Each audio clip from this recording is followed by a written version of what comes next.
A kú déédé àsìkò yìí. Kókó inú ìwé ìròyìn la mú wá fún yín láti inú àwọn ìwé ìròyìn ilé wa. Orúkọ tèmi ni Ọmọgbémisọ́lá ọmọ Alọ́gọ̀madẹ̀. Gómìnà ìpínlẹ̀ Ondo Olúwarótìmí Akérédolú ti gbé agbára fún igbákejì rẹ̀ Lucky Ayédatiwa kí ó gba ipò gómìnà ìpínlẹ̀ Ondo gẹ́gẹ́ bí adelé bí yóò ṣe tẹkọ̀ létí lọ ìrìnàjò bẹ̀rẹ̀ láti Ọjọ́rú. Agbẹnusọ gómìnà Richard Ọlátúndé ni ó sọ eléyìí nínú àtẹ̀jáde òní. Àtẹ̀jáde náà fìdí ẹ̀ múlẹ̀ wípé gómìnà tí ó ti ń ṣàárẹ̀ láti oṣù kínní ọdún yìí yóò mú ìlera rẹ̀ lọ́kùnkúndùn bí yóò ṣe tẹ̀síwájú lọ lórí ìgbésẹ̀ àti mú kí ara rẹ̀ le dáadáa kí ó tó padà sídìí iṣẹ́ gómìnà. Àtẹ̀jáde náà tẹ̀síwájú wípé gómìnà yóò fi ìwé àpilẹ̀kọ ránṣẹ́ lórí ipò tí ó jọ̀wọ́ fún igbákejì. Bákan náà, yóò fi tó ilé ìgbìmọ̀ létí gẹ́gẹ́ bí ìlànà òfin.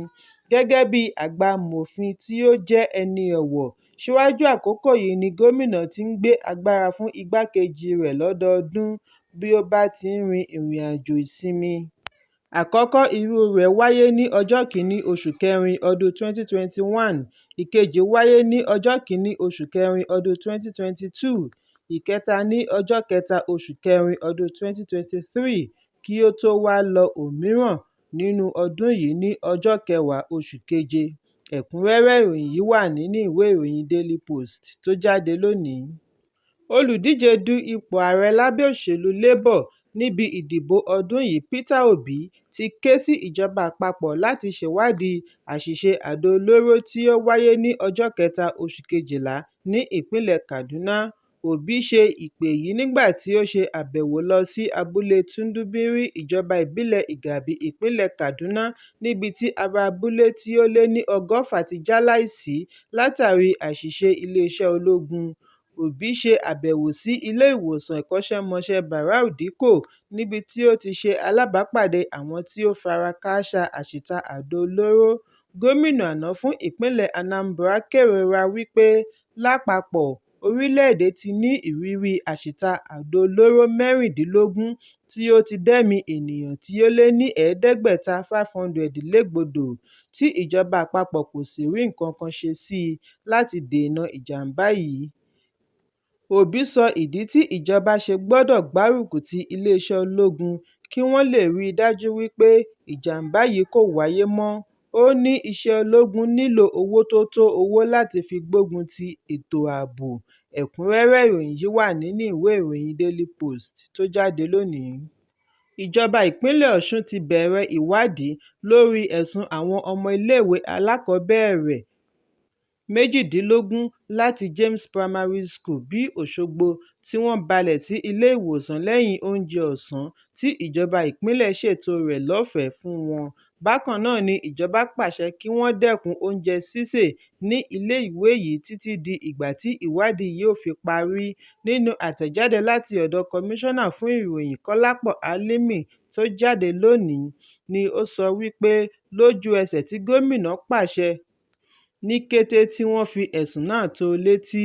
Gẹ́gẹ́ bí àtẹ̀jáde náà ti ṣàlàyé, gbogbo àwọn ọmọdé wọ̀nyí ni wọ́n ti tọ́jú tí wọ́n sì ti yọ̀ǹda kúrò ní ilé ìwòsàn. Wọ́n ní gbogbo àwọn aláṣẹ pẹ̀lú àwọn òṣìṣẹ́ fún ètò oúnjẹ ni wọ́n ti ké sí fún ìpàdé lówùúrọ̀ yìí. Bákan náà ni gómìnà ti darí àyẹ̀wò lórí gbogbo oúnjẹ kí irúfẹ́ ìṣẹ̀lẹ̀ bẹ́ẹ̀ má bàa wáyé mọ́. Alága ìjọba ìbílẹ̀ ètò ẹ̀kọ́ Nathaniel Ọ̀jẹ́tọ́lá tí ó ṣíwájú ìgbésẹ̀ yìí ṣe àfihàn wípé ìjọba ti san gbogbo owó ilé ìwòsàn. Bí aṣojú ìjọba ṣe àbẹ̀wò sí ìdílé àwọn akẹ́kọ̀ọ́ yìí, wọ́n ní àpapọ̀ iye akẹ́kọ̀ọ́ tí ó wà ní iléèwé yìí jẹ́ 200, 103 ni àwọn tí ó ń gba oúnjẹ. Ìṣẹ̀lẹ̀ tí ó wáyé ní ọjọ́ Ajé yìí ni ó ti dá ìpòrúru ọkàn sílẹ̀. Ọ̀kan nínú àwọn akẹ́kọ̀ọ́ tí ó fara kááṣá ṣàlàyé wípé ìrẹsì àti ẹyin ni àwọn jẹ tán tí wọ́n fi bẹ̀rẹ̀ ìgbọ̀nsẹ̀ gbuuru. Nínú fídíò tí wọ́n ṣe àfihàn ni òbí kan ti sọ wípé òun ṣàkíyèsí òórùn nínú ẹyin tí àwọn ọmọ jẹ nígbà tí wọ́n dé láti ilé ìwé ní ọjọ́ Ajé. ó ní kò pẹ́ tí wọ́n délé ni àwọn ọmọ yìí bẹ̀rẹ̀ ìgbọ̀nsẹ̀ gbuuru bí wọ́n ti ń béèrè fún ìwádìí lórí ohun tí ó ṣẹlẹ̀. Ẹ̀kúnrẹ́rẹ́ ìròyìn yìí wà nínú ìwé ìròyìn Punch tó jáde lónìí. Òṣìṣẹ́bìnrin àjọ aṣọ́bodè Nigeria Customs Service NCS kan ní kámẹ́rà ti tú àṣírí rẹ̀ níbi tí ó ti ń béèrè ẹgbẹ̀rún 5,000 náírà (5,000 owó rìbá lọ́wọ́ èrò kan ní pápákọ̀ òfurufú Muritala Muhammed, ìpínlẹ̀ Èkó. Ìròyìn jábọ̀ wípé òṣìṣẹ́ NCS yìí yarí kanlẹ̀ wípé òun á gba ẹgbẹ̀rún 5 náírà bí ọ̀gbẹ́ni kan ti sọ wípé ẹgbẹ̀rún 1 náírà ni òun ní. Nígbà tí ó ń fèsì nínú àtẹ̀jáde òní ní alukoro àjọ NCS Abdullahi Maiwada ti sọ wípé àjọ yìí ti ń ṣe ìwádìí lórí pápákọ̀ Muritala Muhammed níbi tí wọ́n ti ṣàkíyèsí òṣìṣẹ́ wọn tó ń béèrè owó rìbá lọ́wọ́ èrò. Ó ní ìhùwàsí yìí ti fa awuyewuye, àwọn sì ní ojúṣe láti ṣe ìwádìí. Ó ní ìwádìí àkọ́kọ́ ṣe àfihàn wípé ìṣẹ̀lẹ̀ yìí wáyé ní támínà tuntun láàárín gbọ̀ngàn pápákọ̀ òfurufú. Wọ́n ní èrò yìí kan náà ni ó ṣe àkàálẹ̀ fídíò rẹ̀.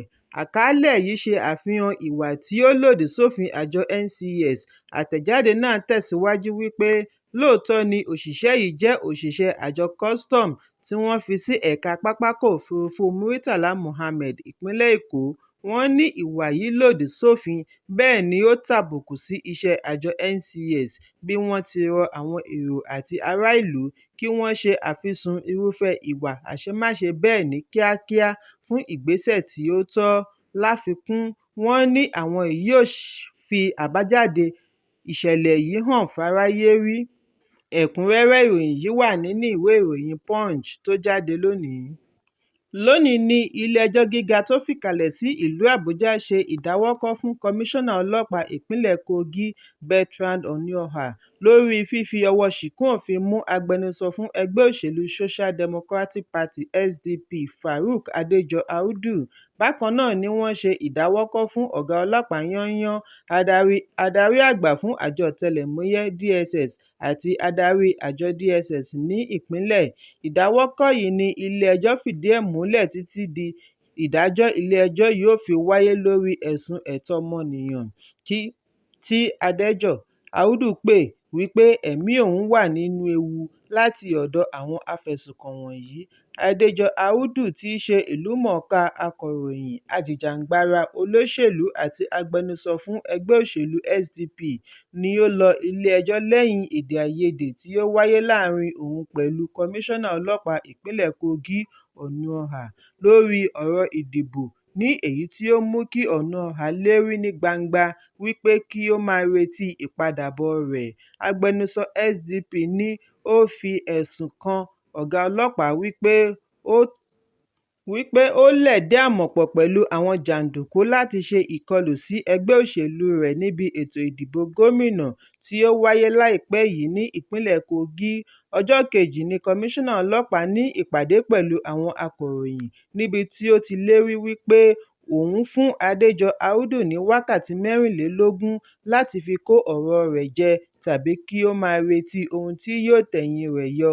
Lẹ́yìn tí adájọ́ Hamza Muazu tẹ́tí sí agbẹjọ́rò Adéjọ Audu, Salifu ni ó yọ̀ǹda gbèdéke tí ó ṣe ìdáwọ́kò fún rìpẹ́tọ̀ ọ̀gá ọlọ́pàá kí ó tó wá sún ìgbẹ́jọ́ sí ọjọ́ 18 oṣù Kejìlá fún ìgbẹ́jọ́. Ẹ̀kúnrẹ́rẹ́ ìròyìn yìí wà nínú ìwé ìròyìn Leadership tó jáde lónìí. Àwọn olùkọ́ iléèwé gbogbonìṣe Rufus Giwa ní ìlú Ọ̀wọ̀, ìpínlẹ̀ Ondo lábẹ́ ọ̀mbrádà àjọ olùkọ́ ASUP ti ń béèrè fún àjẹ́lẹ̀ owó oṣù kọkànlá kí wọ́n tó lè ṣe ìdánwò fún àwọn akẹ́kọ̀ọ́. Nígbà tí ó ń bá àwọn akọ̀ròyìn sọ̀rọ̀ lónìí ní alága ASUP Adé Aríkáwé ṣàlàyé wípé àwọn olùkọ́ kò lè ṣiṣẹ́ pẹ̀lú inú òfìfo mọ́.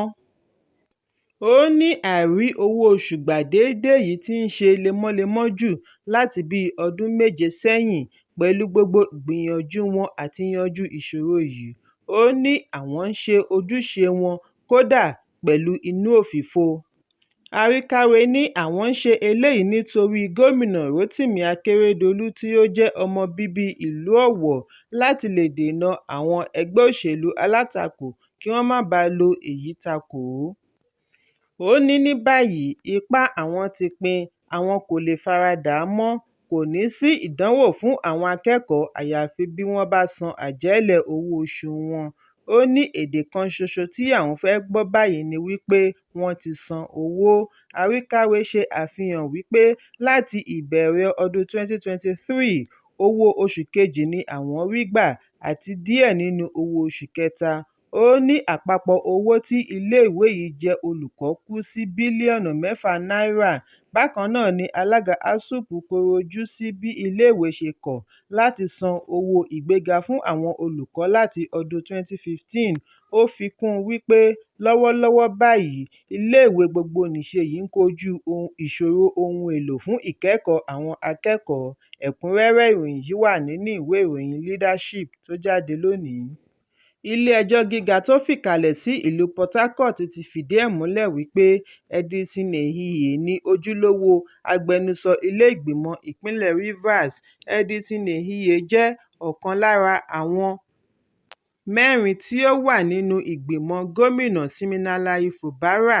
nígbà fàákájà tí ó wáyé láìpẹ́ yìí ní ilé-ìgbìmọ̀ ni wọ́n yọ Ehie kúrò nípò adarí ilé. bí ilé-ẹjọ́ ṣe fi ipò Ehie múlẹ̀ ni ó ṣe ìdáwọ́kò fún Martin Amaewhule àti Dunlé Mao kí wọ́n yéé dá sí ilé-iṣẹ́ Honorébù Edison Ehie gẹ́gẹ́ bí agbẹnusọ ilé-ìgbìmọ̀ ìpínlẹ̀ Rivers. bákan náà ni ilé-ẹjọ́ ṣe ìkìlọ̀ tako lílo ọlọ́pàá tàbí jàǹdùkú láti máa fi tipátipá já ilẹ̀kùn wọ ilé-ìgbìmọ̀. ẹ̀kúnrẹ́rẹ́ ìròyìn yìí wà nínú ìwé ìròyìn The Nation tó jáde lónìí. kókó inú ìwé ìròyìn tòní kò ní jù báyìí lọ. ẹ pàdé mi lọ́la fún àkọ́tún ìròyìn. kí a tó lọ, ẹ má ṣaláì fi àríwísí yín ránṣẹ́, ìyẹn comment, kí ẹ sì bá wa subscribe sí ojúnà wa lórí YouTube kí kókó inú ìwé ìròyìn lè máa tẹ̀ yín lọ́wọ́ ní kíákíá.